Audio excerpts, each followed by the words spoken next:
Kalau 25% aja dari luasan sawit itu yang kita intervensi sapi, sudah ada lebih dari 53.000 yang bisa dibudidayakan di perkebunan kelapa sawit. Dan sudah terbukti by riset ini Mas, terbukti by riset bahwa dengan pemeliharaan sapi di sawit ini untuk di rotasi grazing ini harga hasil risetnya dulu apa Bu biar nanti bisa ditularkan ke daerah hasil riset rotasi grazing ini bisa menghasilkan sapi berbiaya rendah ya dengan harga per kilogram berat hidup itu hanya sekitar 37.000. Di tingkat breedlot dikandangkan dengan pendekatan pakan ya, kalau sudah ada dengan pendekatan pakan itu bisa di harga HPP-nya itu 47.000. Oh, jadi sangat murah. Samping rumah itu ya, kita bawa pakannya antar ke sana bisa berbeda dengan namun nanti ke depan ini tahun depan sudah akan difasilitasi oleh pemerintah Provinsi Kalimantan juga itu bantuan percontohan untuk kandang sebagai contoh. Ini kan role model yang bisa diperbanyak sendiri, bisa difasilitasi lagi penambahannya baik oleh kelompok sendiri, oleh klaster ya. Kita di sini bicara klaster, oleh klaster atau CSR produktif dari perusahaan. Jadi kami dari klaster Siskaku Intip, Sistem Integrasi Kelapa Sawit Sapi berbasis Kemitraan Usaha Inti Plasma Jorong Maju, Desa Jorong, Kecamatan Jorong, Kabupaten Tanah Laut, Provinsi Kalimantan Selatan yang bermitra dengan perusahaan perkebunan kelapa sawit PT Citra Putra Kebun Asri. Mari saksikan bincang tipis-tipis yang siap mengiris tipis-tipis.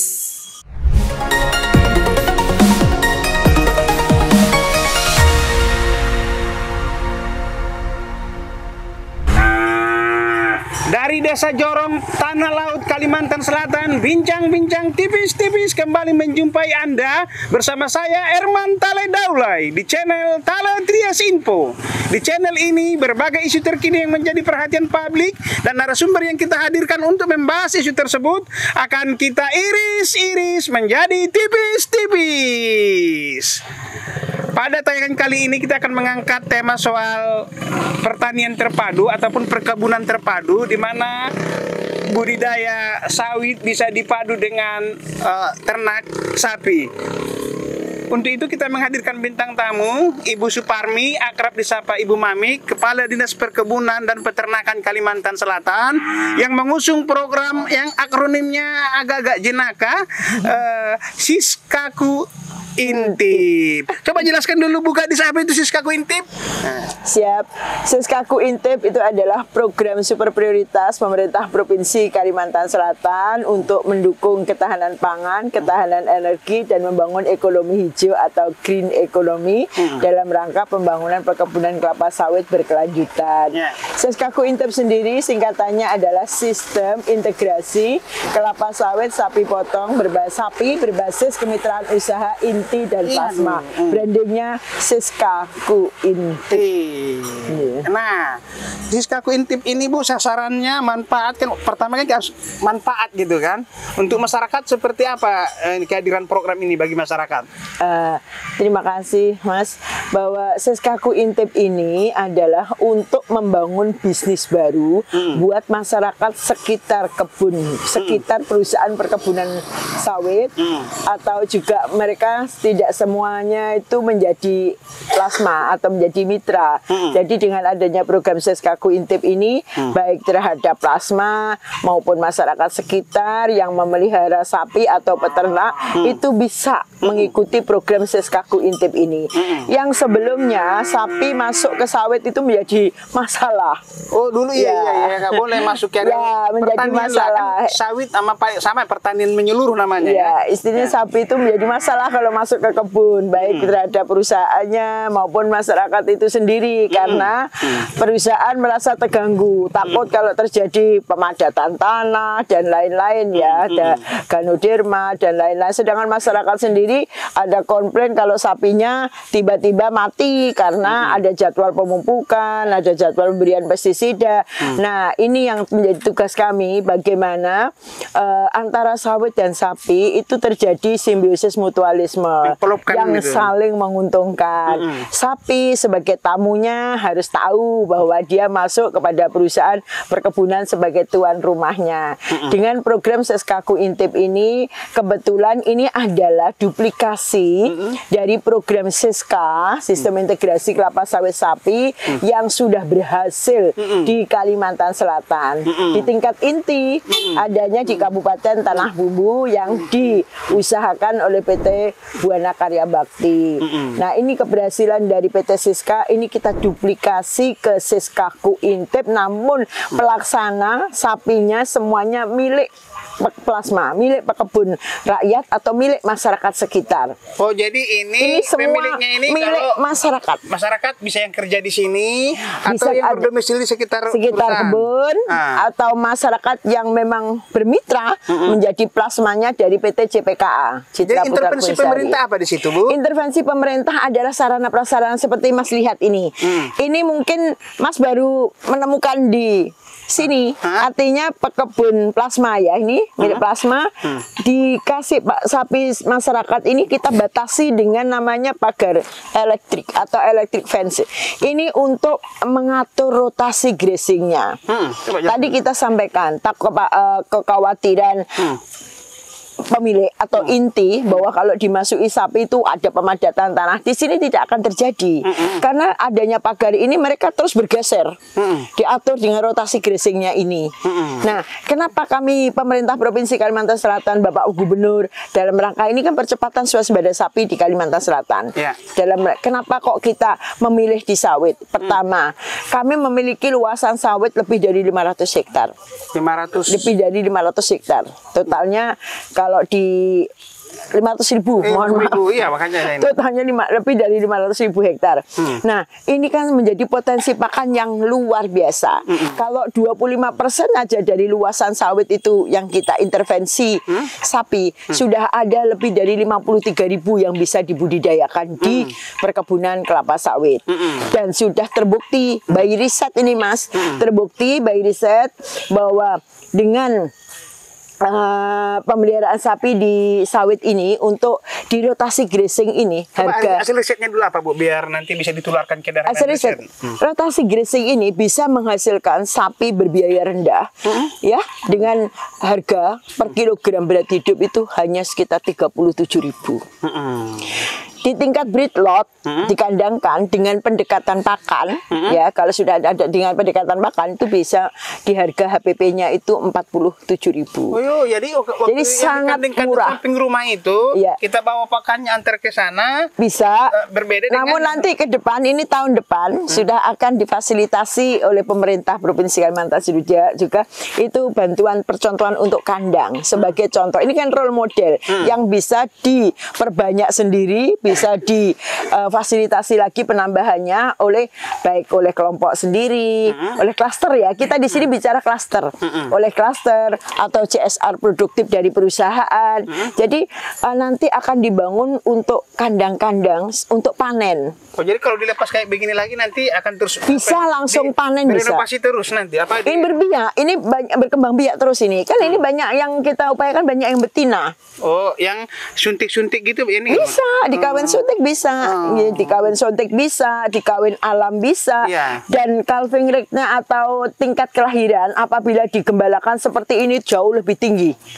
Tingkat kelahirannya. Jadi kalau ini ada 100 indukan, itu bisa lahir pedat itu antara 90 sampai 100%. Kalau digembalakan seperti ini tingkat kelahirannya lebih tinggi daripada betina-betina yang dikandangkan. Pakannya dari itu pakannya bersemuanya bisa dimakan di sawit ini. Rumputnya bisa dimakan, daunnya juga daunnya dimakan, ini daunnya bisa dicacah, bisa dimakan, terus tambahan dari limbah produksi, limbah pabrik, ini bisa diberikan. Kotorannya juga bisa untuk kotorannya bisa untuk sawitnya. Jadi simbiosis mutualisme di mana sapi menjadi tamunya, sawit menjadi tuan rumahnya saling menguntungkan, masyarakat untung, perusahaan atau pekebun ya juga menjadi untung dari sisi Ini produktivitas. udah berjalan berapa lama ini, Bu? Contohnya. Kalau untuk Seskaku Intip dimulai sejak akhir tahun 2021.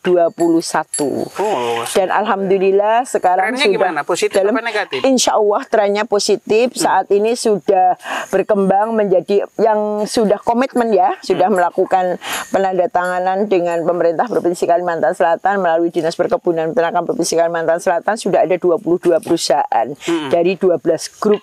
Nah, untuk klaster ini sendiri sudah yang jalan sudah 14 klaster. Ini salah satunya, contoh salah satu saja yang ada di Jorong Maju. Kalau saya masyarakat pengen bergabung, coba Ibu kasih iris tipis-tipis dulu supaya bisa gabung dulu ke ini. Masyarakat. Saya masyarakat nih. Oh, siap. Contoh, saya mau ikut dong buka dis, mau ikut Seskaku Intip gitu. Apa? Saya harus berapa ekor atau bagaimana? Atau saya patungan dengan teman atau seperti apa gitu, Bu? Nah. Ini kan sapi masyarakat. Ada klasternya Tani Maju. Jadi silahkan. Dan ini juga selalu diekspos bagi masyarakat sekitar. Ini berada di Desa Jorong, Jorong ya. Masyarakat Kabupaten Tanah Laut bisa ikut semua. Karena ini kan perusahaan dengan inti. Intinya, mohon maaf, inti dengan plasma. Perusahaan sendiri membawai berapa ribu plasma, maksudnya ribu plasma. Jadi boleh silahkan langsung berhubungan dengan kami. Ada pusat di kantor kami juga ada pusat informasi Seskaku Intip. Jadi bagi masyarakat Kalimantan Selatan, masyarakat Iya, sayang Bu, ada potensi nasional. begini nggak nyampe ke telinganya kan sayang. Sayang, gitu loh. Sosialisasinya loh. Saya mau mencari Bu di sosialisasi. Siap. Jadi kami terus melakukan sosialisasi melalui media sosial kami, baik itu di FB, baik itu di IG, itu bisa diikuti masyarakat di Disbunak Bergerak. Oke, Ibu sosialisasikan berarti kan harus ada untung dong. Analisa usaha ternak Seskaku ini apa Bu? Coba iris tipis-tipis. Siap, terima kasih. Yang namanya ini mengajak masyarakat. Iya, harus ada untung dong. Harus cuan. Yes. Hepeng. Yes, harus bisa menghasilkan cuannya. Iya dong. Business exiting yang dilakukan oleh klaster Seskaku Intip ini yang utamanya yang saat ini yang sedang berjalan hampir di semua tempat adalah pembiakan. Jadi menghasilkan anakan pedet. Nah, bisnis ke depan yang untuk lebih up buat mereka, keuntungannya yang bisa lebih cepat adalah bisnis penggemukan. Ini yang mau kita sandingkan supaya anak-anak bakalan pejantan yang dia lahirkan itu bisa menjadi bakalan untuk penggemukannya. Dan juga ada tambahan intervensi bakalan yang bisa dimasukkan dari daerah, kebetulan ini berada di Tanah Laut, daerah yang menjadi populasi sapi terbanyak di Kalimantan Selatan. Bisa menambahkan bakalan sapinya itu dari daerah-daerah sumber ternak lain untuk dibeli. Nah, pembiayaannya dari mana? Pembiayaannya teman-teman ini sudah kami tawarkan, kami dekatkan dengan pihak perbankan. Jadi baik dari Bank Indonesia, dari perbankan yang ada di Kalimantan Selatan, Bank Kalimantan sendiri sebagai banknya pemerintah Provinsi Kalimantan Selatan sendiri siap untuk mendanai apabila klaster-klaster Seskaku Intip ini akan menambah populasi ternaknya, baik untuk indukannya maupun untuk penggemukannya. Analisanya untuk pembiakannya. Di klaster ini sekitar 100 indukan ada untuk induknya. Dengan tingkat kelahiran rata-rata 90 sampai 100. Itu setiap tahun bisa lahir pedet sekitar dengan 100, dengan tingkat kelahiran 90 sampai 100, anggaplah 90%, bisa lahir pedet 90 ekor. 90 ekor kalau itu dijual bakalan atau menjadi calon bakalan penggemukan maupun bakalan biakan, kalau dihargai di rata-rata 10 juta sampai dengan 12 juta kalikan 90, sudah berapa ratus juta yang dihasilkan hanya dalam kuartal 1 tahun. Oke, satu saya mau iris tipis-tipis lebih. Iris tipis-tipis lagi. Siap. Ini kalau pembiakan. Analogi ya. Analoginya begini. Kalau saya punya budidaya padi 4 bulan. Modal saya 6 juta, panen saya mendapatkan 20 juta. Baru saya dapat selisih tadi 14 juta bagi 4 bulan. Ini sapi. Iya, Kalau itu. pembiakan kita bicara 1 tahun. 1 tahun ya Bu ya. Kan 9 bulan 10 hari. Oke. Gunting. Jadi Ya. kita pembiakan dulu. Yes. Nah, kan saya belum menyentuh ke penggemukan. Ya, oke. Nah, kalau menambah di penggemukan, karena luasannya ini kalau lebih dari 1000 hektar yang diberikan untuk program Siskaku Intip. Jadi dia menambah 100 ekor untuk penggemukan. Modal 10 juta sampai dengan 12 juta. Anggaplah paling 12 juta. 12 juta. bakalan. Tahun depan dia panen. Enggak usah tahun depan. Pengemukan tuh hanya 6 bulan. Oke, 6 bulan Nah, kemudian 6 dia bulan panen. menjadi 16,5 sampai 17 juta. Dia ada selisih sekitar 6 juta Hanya lah. 6 enggak sampai ya. Sekitar 4,5 lah. 4 juta. 4,5 juta. Iya, lumayan lah gaji-gaji Sampai 5 juta. 800 sebulan. Lumayan sekali Satu Bapak. ekor. Kalikan 100 per ekor. Yes. Nah. Wah, ini harus ditularkan ini. Cuan. Cuan. Dan kebetulan Kalsel ini juga kurang. Ya, kalau satu Kurang rumah untuk tangga daging biasanya sapi. berapa ekor dia, Bu? Kadang- Kalau untuk rata-rata per warga, kalau ideal yang dikumpulkan di sini rata-rata ada yang paling kecil ya. Paling kecil itu 4 ekor. Wah, 4 ekor 8 Itu paling kecil. 200 loh sebulan. Iya, dia ada itu. yang punya sampai 20 ekor. Kalah gaji pokok Ibu Kadis kayaknya nanti. Ada yang 18 Kalah ekor. gaji pokok Ibu Kadis. Kalah jauh sekali. Jauh Bu Kadis. Kalah. Kalah. Di klaster yang lain, izin. iya, Di coba klaster jangan yang lain. lain itu ada yang satu peternaknya, pekebunnya ada sampai 30 Ekor. ekor. Satu rumah tangga 30 ekor. Satu Hampir pemilik. 30 juta dia sebulan. Dan itu cuma bilangnya. Cuma? Berapa Pak sapinya cuma 30 ekor dengan senyum biasa aja kayak 25 juta udah. Iya. Aduh, 25 juta udah bisa buka cabang itu apa? Iya. Ah. Dan ini adalah poin pentingnya untuk Siskaku Intip ini adalah membangun bisnis di masyarakat. Iya, iya, iya. Yang semula mereka hanya mengharapkan panen sawitnya. Dengan juga harmonisasi perusahaan dengan masyarakat sekitar itu yang jauh lebih. Betul. Sisi sosialnya itu Itu. yang mahal, Bu. Iya. Ah. Dan masyarakat juga pada saat buahnya turun, harga TBS-nya turun, dia masih punya harapan panen dari ketika harga sapinya. anjlok dia punya sapi. Ya, dan potensi untuk sapi terbuka tidak hanya untuk Kalimantan pasarnya, tapi tidak hanya Kalimantan Selatan, Kalimantan bahkan nanti Indonesia. Bu Mamik, ini iris tipis-tipis terakhir ini. Tadi Ibu udah bisa menjelaskan secara rinci ya. Ibu menariknya, Ibu tadi mendahului riset. Hasil riset dulu baru beraksi gitu loh. Oh iya, ya harus ada kajian Ada dulu. kajian. Ya. Terakhir bagi tips dong Bu. Kalau saya katakanlah saya bupati suatu saat gitu ya kan, saya mengembangkan Siskaku Intip ini gimana Bu? Bagi tips dulu terakhir ini. Yang Malta diharmonisasi perusahaan dengan apa itu? Ya. Poin pertama harmonisasi perusahaan dengan masyarakat sekitar. Ya. Yang kedua simbiosis mutualismenya Ya, dapat. meningkatkan kesejahteraan pekebun. Yang ketiga itu Mempercepat peningkatan populasi Sosial. dan produksi sapi di Kalimantan Selatan. bagi saya hubungan sosial jauh lebih juga.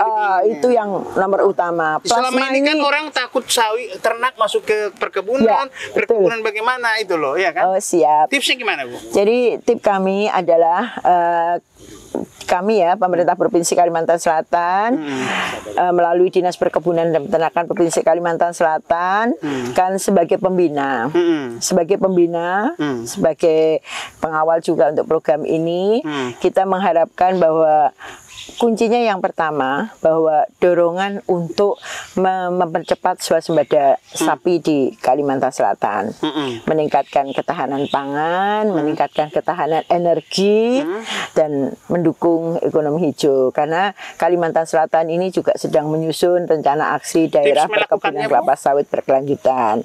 Ini semua maksud saya bisa jalan karena bisa jalan. hubungan yang harmonis, Harmonis juga. kolaborasi nyata antara Pemprov Kalsel dengan Gabungan Pengusaha Kelapa Sawit Indonesia. Jadi saya prasyaratkan dulu. GAPKI Terima kasih. Cabang Kalimantan Selatan. Jadi harus ada hubungannya harmonis, kolaborasi prasyarat yang itu ya? nyata.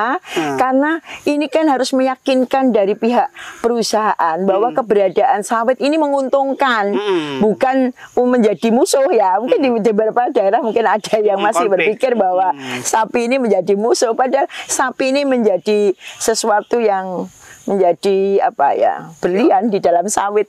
Omongan Ibu terbukti mereka bermigrasi dengan sendirinya ya. Iya, langsung di mana bahkan tidak ada kata bosan mendengar kita di sini. Terima kasih Bu Mamik. Saya sekarang mau ngiris tipis-tipis ketua kelompok kelompok ininya dulu, kelompok peternaknya.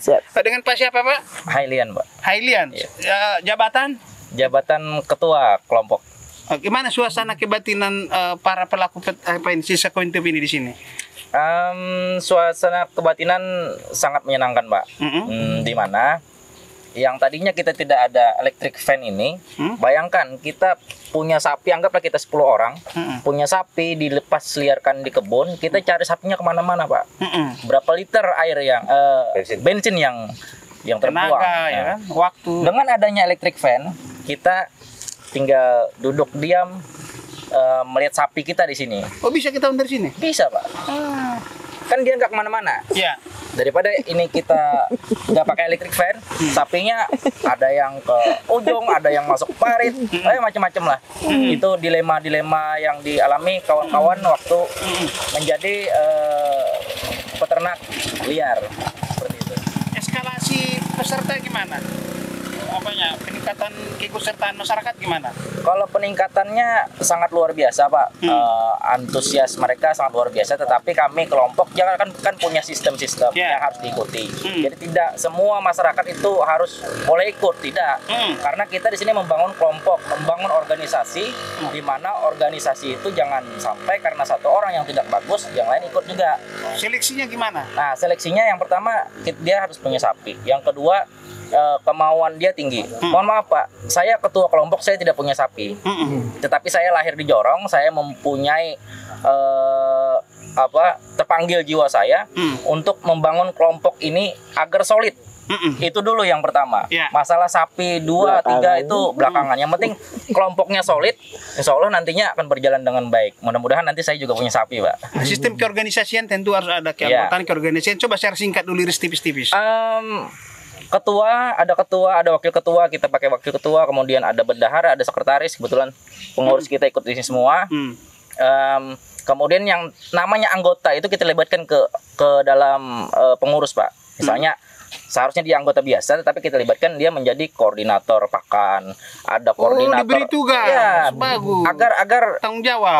Tanggung jawabnya ada, Pak. Tidak hanya jaga saja. Pendanaan organisasi? Kita ada patungan 25.000 satu bulan buat operasional. Kebetulan dari perusahaan alhamdulillah dikasih kita dikasih mes, Pak. Oh iya. Buat kantor. Buat kantor, buat nanti menyimpan pakan silase. Kemudian kita diberikan 1 unit tosa, Pak. Itu tosanya ada di sana buat transport air. Apabila nanti di lahan itu tidak ada buntungan yang nggak ada airnya, jadi kita transfer air ke sini. Limit sapinya ada nggak? Atau siapa yang mau masuk? Sampai sekarang masih mana, Pak? Kalau masih terbuka lebar nggak ininya nih? Sekarang sudah kita batasi dulu, Pak. Untuk kelompok ini kita batasi dulu. Kita mau kompakkan dulu kelompok-kompoknya. Ada kasih percontohan yang baik dulu, baru tularkan. Betul. Karena mohon maaf di seberang ada yang mau ikut, Pak. Karena melihat kelompok kita ini berjalan dengan bagus. Tergoda dia? Iya, tapi nanti dulu. Kita seleksi dulu lah. Dia mengintip ini. Betul. Sekarang kayak dari sisi perusahaan dulu, Mas Iwansa ini dari PT apa ini yang punya ngelola apa ini sawit ini? PT Citra Putra Kebunan Acre. Oke, gimana dari sisi perusahaan gimana memandang Siska Kointip ini? Kalau dari sisi perusahaan kami ini suatu bentuk wujud CSR perusahaan kepada masyarakat sekitar, di mana masyarakat sekitar itu bisa berusaha di dalam kebun yang dia itu bukan karyawan. Karena riwayatnya untuk di Kecamatan Jorong itu sebelum ada perusahaan juga masyarakat sudah ada yang beternak. Ya. Apa aja yang diberikan support perusahaan terhadap peternak rakyat ini? Perusahaan memberikan lahan untuk gembala dan itu ditandatangani secara tertulis ya, pakai MOU. Terus perusahaan memberikan support fasilitas. Yang terakhir ini karena kelompok memerlukan tanah hibah untuk kandang permanen komunal, perusahaan memberikan tanah lagi yang untuk di bulan ini kepada kelompok ternak, Pak. Oke, Terakhir Bu, Ibu kan sebagai Kalimantan Selatan tentu tidak hanya Talaut dong yang Ibu bikin. Kemana kabupaten yang lain terakhir? Alhamdulillah untuk implementasi Siskaku Intip ini sudah ada di 4 kabupaten, yaitu Kabupaten Tanah Laut ini, Kabupaten Tanah Bumbu yang berdekatan, Kabupaten Baritokuala, dan Kabupaten Tabalong. Jadi total luasan lahan yang sudah diimplementasi untuk Siska dan Siskaku Intip di Kalimantan Selatan ini sudah lebih dari 20.000 hektar. Dan ke depan visi ke depan. Visi ke depan kami ingin ya karena ini ada pergubnya. Jadi untuk program Siskaku Intip ini kan sudah ada landasan payung hukum Peraturan Gubernur Kalimantan Selatan nomor 053 tahun 2021 yang mewajibkan seluruh perusahaan perkebunan kelapa sawit untuk mengimplementasikan program sistem integrasi kelapa sawit sapi berbasis kemitraan usaha inti plasma. Jadi ke depan kami berupaya bahwa semua perusahaan mengimplementasikan, populasi produksi sapi di Kalsel meningkat. Target kami tahun 2024 Kalsel bisa swasembada sapi. Demikian bincang tipis-tipis yang dipadu dengan liputan tipis-tipis dari Desa Jorong, Kecamatan Jorong, Kabupaten Tanah Laut, Kalimantan Selatan. Sampai bertemu kembali.